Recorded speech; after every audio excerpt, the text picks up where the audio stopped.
बिना खबर कैंप की। हाँ आशा, तू तो वहाँ मेरी नजर का इलाज करवा। नजर ही नहीं चाची, नाक, कान, त्वचा, शुगर, बीपी या कोई यौन रोग हो, सेहत और इलाज की मुफ्त सुविधा अब हमारे घर पर ही आ गई है। कैंप की अधिक जानकारी शहरी स्वास्थ्य केंद्र से या अपनी बस्ती की आशा से प्राप्त कीजिए। स्वस्थ बने जीवन, हर बस्ती हर आंगन। राष्ट्रीय शहरी स्वास्थ्य मिशन हरियाणा। नमस्कार, ये आकाशवाणी चंडीगढ़ है। अब आप राधिका से प्रादेशिक समाचार सुनिए। प्रधानमंत्री नरेंद्र मोदी ने कहा है कि भारतीय विश्वविद्यालयों को उनकी भविष्यवादी नीतियों एवं निर्णय के कारण शिक्षा के क्षेत्र में वैश्विक स्तर पर मान्यता मिल रही है। प्रधानमंत्री ने आज दिल्ली विश्वविद्यालय में कंप्यूटर केंद्र तथा प्रौद्योगिकी संकाय व अकादमिक ब्लॉक के भवन का शिलान्यास किया। हरियाणा के उप मुख्यमंत्री दुष्यंत चौटाला ने अधिकारियों को जींद व चरखी दादरी जिले के ग्रामीणों को उनके गांव से लेकर कस्बा शहर तक रोडवेज की बसों की सुविधा उपलब्ध कराने के निर्देश दिए और हरियाणा में पंचायत की खाली पड़ी सीटों पर 9 जुलाई को होने वाले उपचुनाव के लिए नाम वापसी के बाद 1450 पद सर्वसम्मति से चुन लिए गए हैं। अब समाचार विस्तार से। प्रधानमंत्री नरेंद्र मोदी ने कहा है कि भारतीय विश्वविद्यालयों को उनकी भविष्यवादी नीतियों और निर्णयों के कारण शिक्षा क्षेत्र में वैश्विक स्तर पर मान्यता मिल रही है। आज विश्वविद्यालय के शताब्दी समारोह के समापन कार्यक्रम को संबोधित करते हुए श्री मोदी ने कहा कि शुरुआत में दिल्ली विश्वविद्यालय में मात्र 3 महाविद्यालय थे, लेकिन अब इनके संबद्ध महाविद्यालयों की संख्या 90 से अधिक हो गई है। श्री मोदी ने कहा कि 2014 में केवल 12 भारतीय विश्वविद्यालय क्यूएस विश्व रैंकिंग में शामिल थे और आज इनकी संख्या बढ़कर 45 हो गई है।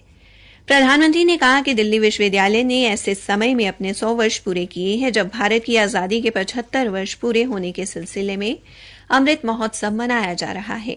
उन्होंने कहा कि दिल्ली विश्वविद्यालय मात्र एक विश्वविद्यालय नहीं बल्कि एक आंदोलन है।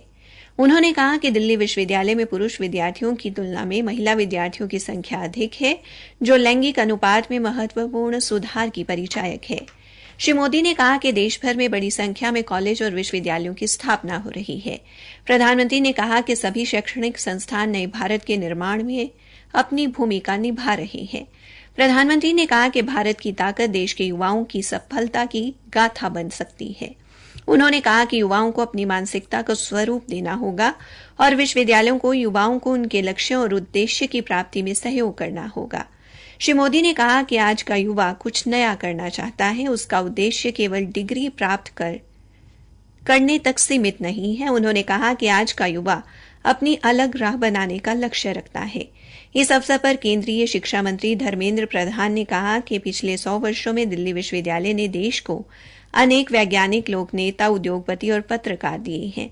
उन्होंने कहा कि प्रधानमंत्री नरेंद्र मोदी के नेतृत्व में सरकार ने 34 वर्षों के बाद नई शिक्षा नीति लागू की है। श्री प्रधान ने नई शिक्षा नीति लागू करने के लिए दिल्ली विश्वविद्यालय को बधाई दी। काबिले गौर है कि श्री मोदी आज मेट्रो से दिल्ली विश्वविद्यालय पहुंचे और उन्होंने विश्वविद्यालय के छात्रों से बातचीत की। इस अवसर पर प्रधानमंत्री ने दिल्ली विश्वविद्यालय में कंप्यूटर केंद्र और प्रौद्योगिकी संकाय व अकादमिक ब्लॉक के भवन का शिलान्यास किया। ये तीनों भवन विश्वविद्यालय के उत्तरी परिसर में बनाए जाएंगे। आकाशवाणी की महानिदेशक डॉ वसुधा गुप्ता ने कहा है कि आकाशवाणी देश में रेडियो प्रसारण का सूत्रधार है। उन्होंने कहा कि एकमात्र लोक प्रसारक में जनता का बहुत विश्वास है और इसलिए इसकी जिम्मेदारी भी बहुत बड़ी है। उत्तर प्रदेश के वाराणसी में उत्तरी क्षेत्र के अंतर्गत आकाशवाणी के तीनों कार्य क्षेत्रों यानी कार्यक्रम, क्षेत्रीय समाचार इकाइयों और विक्रय विभाग के प्रमुखों के सम्मेलन को संबोधित करते हुए महानिदेशक ने सोशल मीडिया के वर्तमान युग में आगे रहने के लिए विषय वस्तु सामंजस्य और रचनात्मकता पर बल दिया।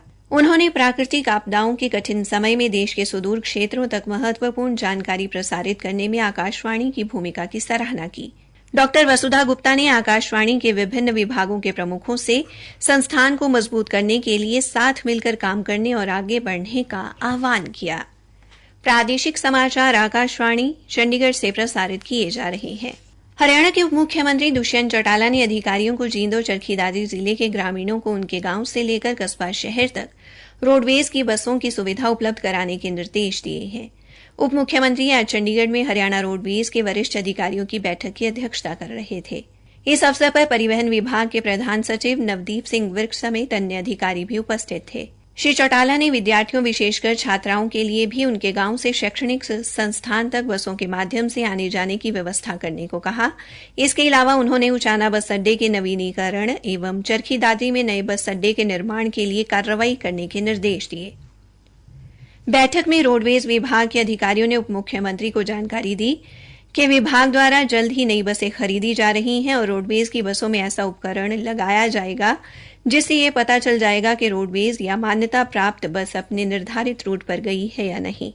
उन्होंने ये भी बताया कि हरियाणा सरकार द्वारा अपने घर से दूर पढ़ने के लिए जाने वाली लड़कियों को मुफ्त बस सुविधा उपलब्ध कराने की योजना है, लेकिन इसके लिए शिक्षा विभाग से सूची मिलने के बाद बसों के रूट निर्धारित किए जाएंगे।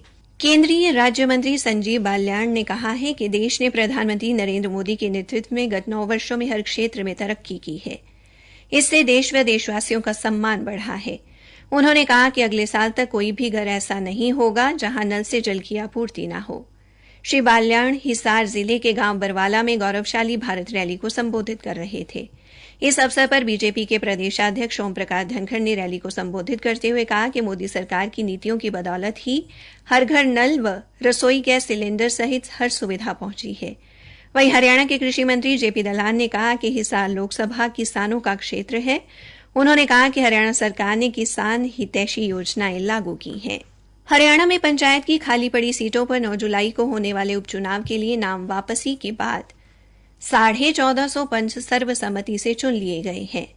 हरियाणा राज्य निर्वाचन आयोग के सचिव डॉ इंद्रजीत ने बताया कि पंचों के कुल 1958 पदों के लिए चुनाव होना था। उन्होंने बताया कि अब 9 जुलाई को पंच के 140 पदों पर चुनाव होगा। उन्होंने बताया कि 372 पदों के लिए किसी भी उम्मीदवार ने नामांकन दाखिल नहीं किया है। इसी प्रकार सरपंच पद के लिए 16 जगह चुनाव होना था, जिसमें 7 सरपंच सर्वसम्मति से चुन लिए गए हैं तथा अब सरपंच के 9 पदों के लिए चुनाव होगा। डॉक्टर इंद्रजीत सिंह ने बताया कि पंचायत समिति सदस्य के लिए 5 पदों पर चुनाव करवाया जाना था, जिसमें कैथल के डांड में एक पंचायत समिति सदस्य को सर्वसम्मति से चुन लिया गया है, जबकि 3 स्थानों पर चुनाव होगा। उन्होंने बताया कि एक पंचायत समिति सदस्य की योग्यता को लेकर रेवाड़ी के नाहर का मामला संज्ञान में आया था, जिसे रेवाड़ी के उपायुक्त ने रद्द कर दिया था, लेकिन सदस्य ने अतिरिक्त मुख्य सचिव के पास अपील की, जिस पर अतिरिक्त मुख्य सचिव ने मामले को लंबित रखते हुए चुनाव को स्थगित कर दिया है। जिला परिषद सदस्य के 2 पदों पर चुनाव होगा। 9 जुलाई को ही मतगणना होगी व उसी दिन परिणाम घोषित कर दिए जाएंगे। हरियाणा सरकार ने बालगृह में रहने वाले 10 बेसहारा व अनाथ बच्चों को हरिहर योजना के तहत पक्की नौकरी प्रदान की है। इन बच्चों में श्रद्धानंद अनाथालय की सुधा व सरिता, एमडीडी बाल भवन की दिव्या तथा हरियाणा राज्य बाल भवन का कन्हैया शामिल है। इस अवसर पर शिक्षा विभाग में नौकरी पाने वाले बच्चों ने मुख्यमंत्री मनोहर लाल का आभार व्यक्त किया। हरियाणा के कृषि विभाग के संयुक्त निदेशक जगराज चांडी उत्तराखंड के देवप्रयाग में स्नान के दौरान गंगा के बहाव में बह गए। उनकी तलाश के लिए राष्ट्रीय आपदा प्रबंधन बल के 22 दलों को लगाया गया है। विभाग से मिली जानकारी के अनुसार हरियाणा कृषि विभाग में सेवारत और चंडीगढ़ निवासी जगराज डांडी अपने परिवार के साथ इन दिनों उत्तराखंड घूमने गए थे। बचाव दलों के साथ ही उत्तराखंड पुलिस का भी गंगा में खोज अभियान जारी है, लेकिन अभी तक उनका कोई पता नहीं चल पाया है। हरियाणा के गृह एवं स्वास्थ्य मंत्री अनिल विज कल लोक निर्माण विभाग के अंबाला छावनी स्थित विश्राम गृह में जनता दरबार लगाकर लोगों की समस्याएं सुनेंगे। सरकारी प्रवक्ता ने बताया कि कल दोपहर 1 बजे से पहले पहुंचने वाले फरियादियों की ही समस्याएं सुनी जाएंगी।